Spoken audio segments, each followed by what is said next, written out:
DJ music director का नाम है सुरेश मकान आई लव सुरेश मकान।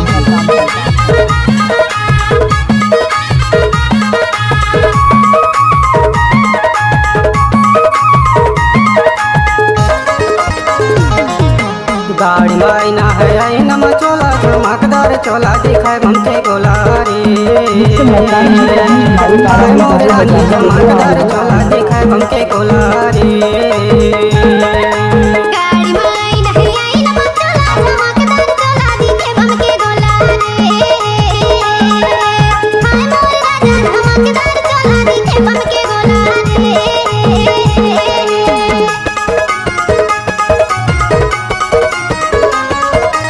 DJ Mixer Suresh DJ Mixer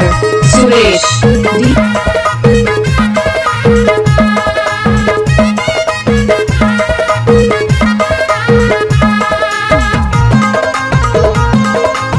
आप सुन रहे हैं multi channel DJ mister Suresh मकान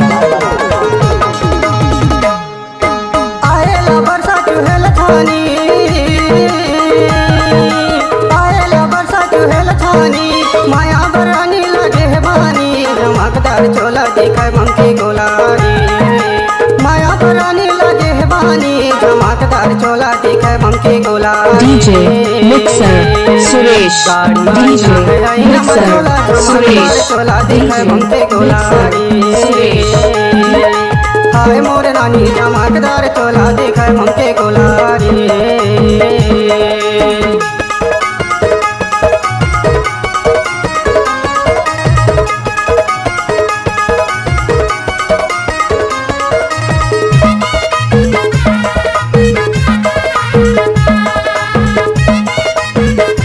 डीजे म्यूजिक डायरेक्टर का नाम है सुरेश मकान।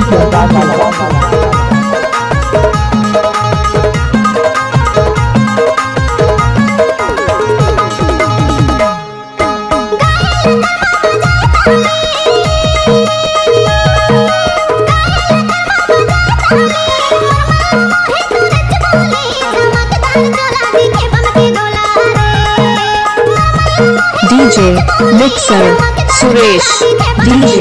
Mixer Suresh DJ Mixer Suresh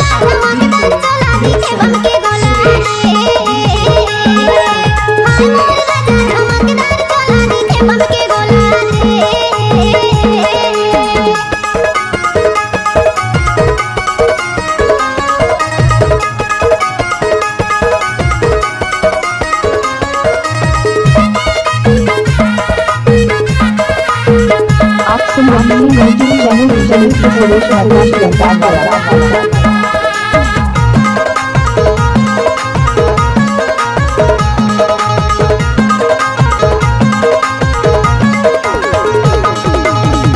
आपका क्या नाम है?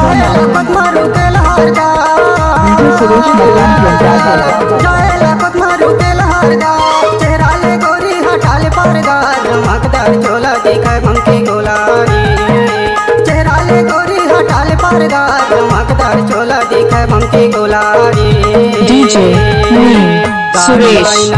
DJ Suresh हाय मोर रानी चमकदार चोला दिखाए हमके गोलारी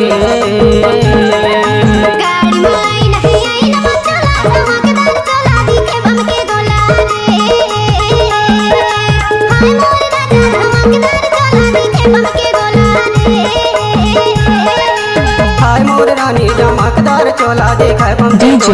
Mixer Suresh DJ Mixer Suresh DJ Mixer Suresh हाय मोर रानी चमकदार चोला दिखाए हमके गोलारी